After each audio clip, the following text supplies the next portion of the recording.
Hello and welcome back to my channel. Today we'll be taking a look at Regolith. For those that don't know, Regolith is an Ubuntu-based distribution of Linux that uses the i3 desktop or the i3 window manager or desktop environment. I do realize this is kind of confusing, the OBS going here with the Cosmos here. Let me get myself out of the way here. We'll move to a different desktop here in order to get more into this. The reason I'm using OBS to record this is because I couldn't find Screencaster in the repositories. And so, it might be there just under a different name, but whatever. We'll use what I can get my hands on here. For those that don't know, i3 is a tiling window manager, and what that means is as you open programs, such as I'm opening the terminals, as you can tell, it's just tiling it. Whereas other desktop environments, the windows will float on top of each other and overlap. Tiling window manager just doesn't do that. Okay, it just tiles everything. Most tiling window managers are also very keyboard centric. They're very keyboard driven. As you can tell, there's no start menu down here. There's no menu like that. There's no activities bar like you would find in GNOME. What i3 does is in order to launch an application, in this particular case, it uses Rafi. And as you can tell here, it's running a conky over here with a little bit of a cheat sheet. And I'll give you this at your first login to try to help you get started with the into i3. As you can tell, it gives you it tells you what the keyboard shortcuts are, what they do over here. And so what's the first one up here? It says super plus enter means launch terminal. Pretty simple enough. The super key is the Windows key. So let's see what happens if I hit super enter. Launches my terminal. And run neofetch here. See what's going on here. I did install neofetch. And so this is where it gets kind of interesting.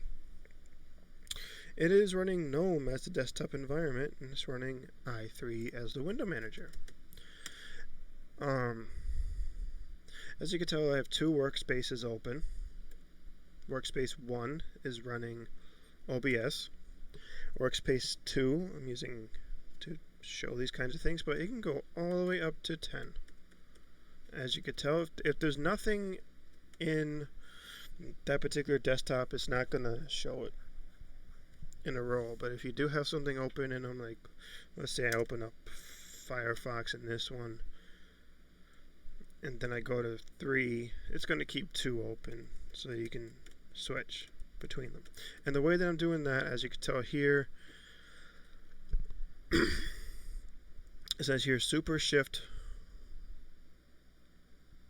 No, wait. Okay, super plus 1. So super 1 will get you workspace 1, super 2 will get you to super.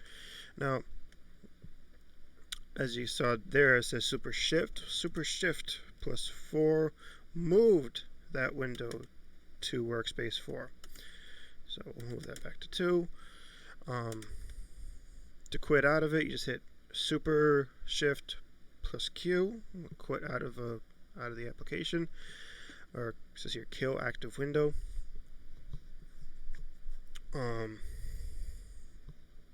Down here, it looks like there's a couple it's getting cut off, probably because my screen resolution is not. This isn't 1080p or anything. This is a very basic laptop here.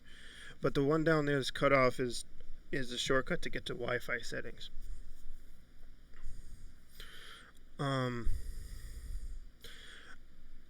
My particular personal experience with this, I had some issues with the Wi-Fi and I'm still having the issue with the Wi-Fi. It's hard to tell if maybe something got botched in the installation process, or if there's something deeper going on that's causing the issue. It could be because it looks like it's, as you saw when I ran Neo Fetch, it's telling me that the desktop environment is GNOME, the window manager is i3, and so it could be that like i3 is, it's either i3 is installed on top of GNOME or GNOME is installed on top of i3. It's hard to, I don't know what the actual relationship between those two are, but whatever it is, it's clear that they're married at the hip, and we'll get into that. In order to, what if I don't know what's on my computer, right? What if I don't know what applications are on there? How do I browse through them? Well, that's simple. Here it says super plus space will run app dialog. So if we hit super plus space, it opens up a program called Rafi. And Rafi is a pretty decent application menu for, and it'll run in i3 or any tiling window manager, I think, or maybe even desktop environments. I've only ever used it on i3, so and OpenBox. I've used it on OpenBox. So let's see what we got here. We got Files, which is running Nautilus, which is the default browser, the default file browser for GNOME. In order to quit out of an application, you can either hit the X or Mod Shift Q. Let's go through again. We have a text editor, which is gedit, the GNOME text editor. I installed Kitty, which is my default terminal emulator, my default in my i3 configuration.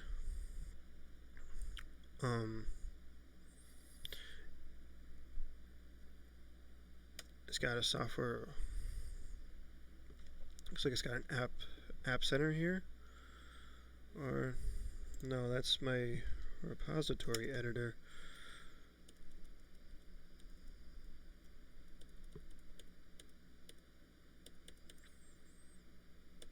I thought it had GNOME. It looked like it had the GNOME Software Center and some of those screenshots on their website. I'm not seeing it though.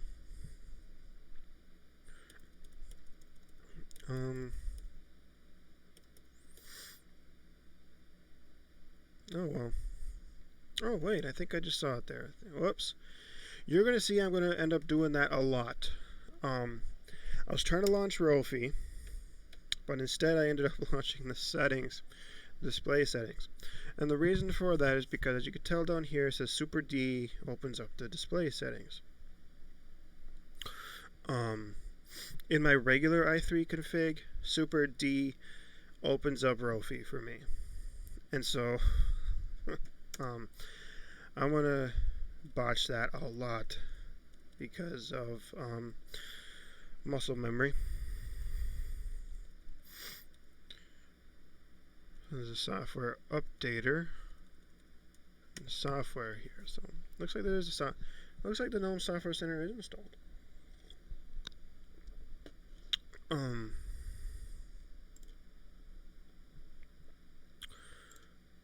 So let's see what's going on here. Just click on a random app to see what's happening here.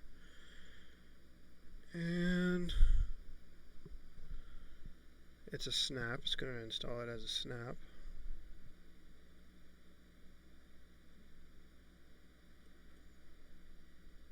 A little monkey here. This Blender, I guess this is for 3D. Like, I'm not really like an expert, but I just wanted to see what was going on here, see if it works.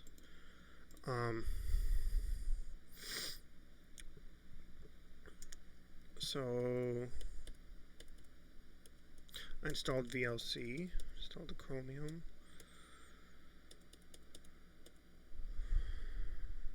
Oh, it's got Amazon installed by default. Well, I guess that's an Ubuntu thing.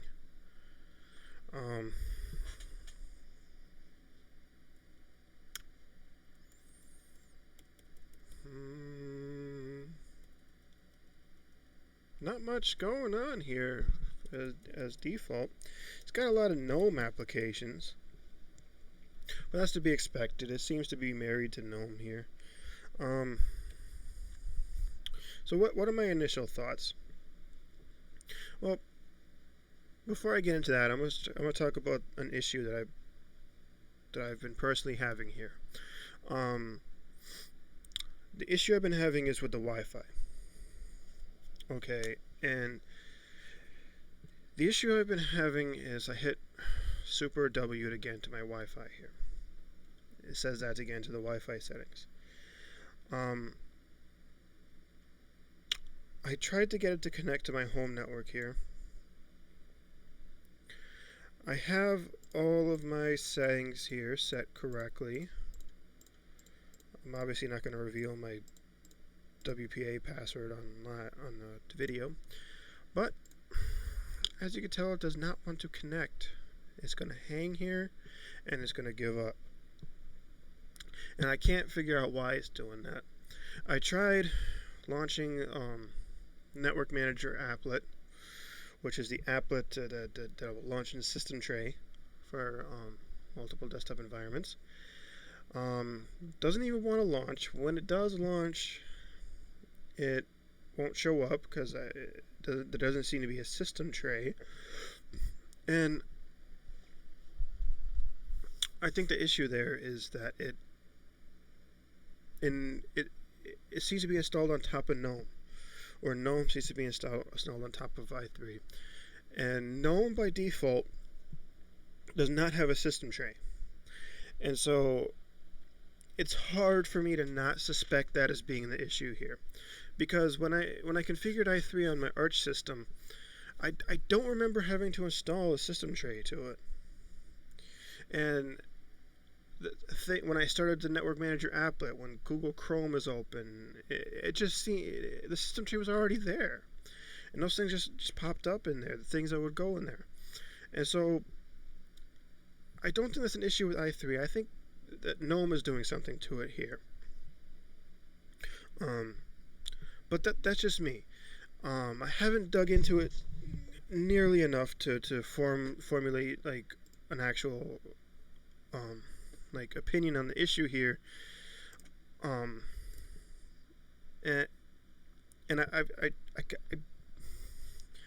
matter of fact, we're going to do this here on the video. I'm going to check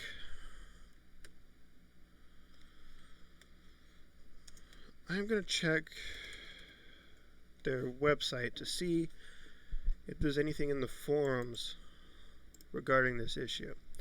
And just as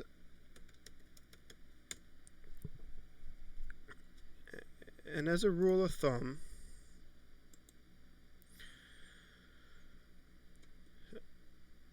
a newer user isn't exactly going to do this, okay? And what I'm doing here is I'm searching for a forum. There doesn't seem to be a forum here. Slack channel, what's that? Is that IRC?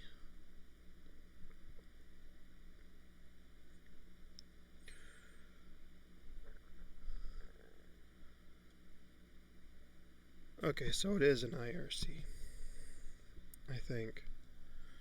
Well, I'm not going to do that right now.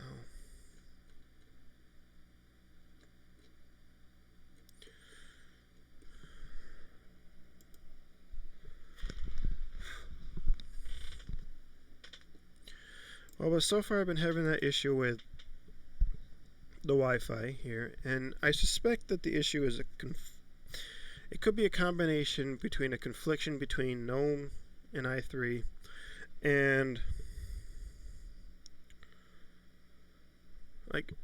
I'm just not sure what's going on with there.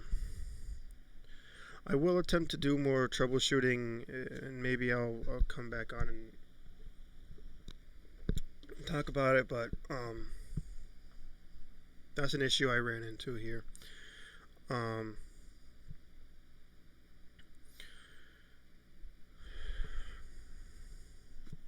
that's the only serious issue that I've run into. The rest of my issues are like when I normally run i3, I like to take the borders away from the apps. Um, but this uses mostly GNOME apps, GTK3 apps, I think, and you can't really get rid of the borders on those. And I get that. I use some GTK3 apps, on my regular i3, Lutris, things like that. Can't do anything about that. You gotta use what works sometimes, even if it looks like crap on your system. Not that it looks like crap, it just looks like crap on my particular system. Okay. And to me, it just looks like on like i3 or XFCE or systems that aren't GNOME, GTK3 apps look foreign. They just look like they don't belong on the system.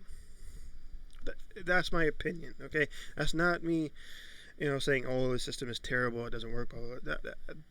That's just my opinion of the aesthetics, okay? And that doesn't affect functionality or anything like that, so that's just an opinion.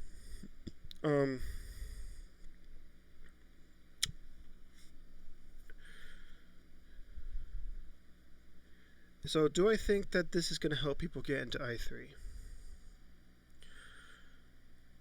I think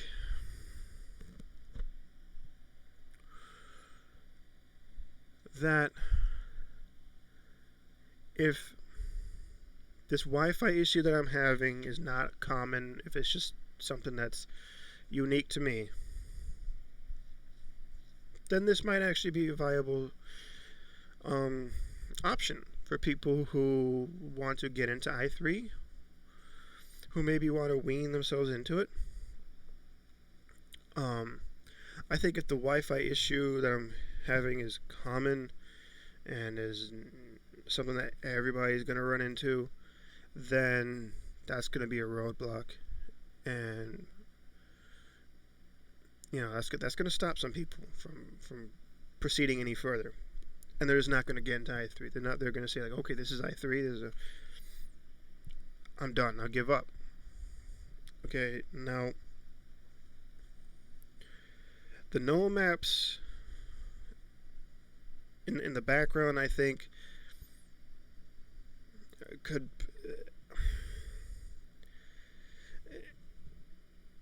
it could help people who are trying to get into i3, because it seems like the only, like, what this is doing is it's getting people into the workflow of it, like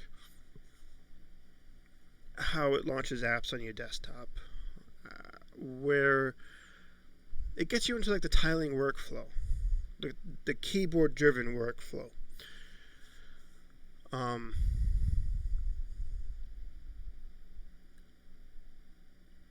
So it will help with that.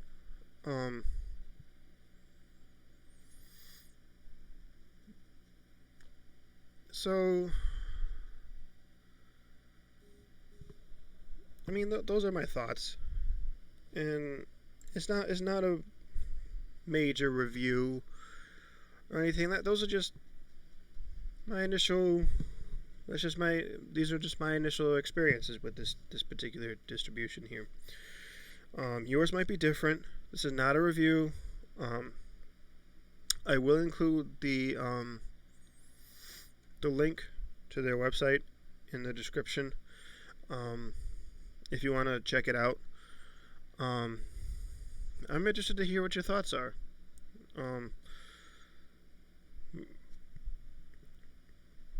Make sure to comment in the comment section if you have any thoughts. with that being said, I think it's time to end it here.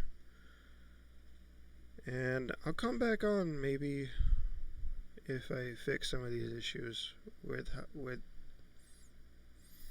further thoughts on it. Okay. Bye-bye now.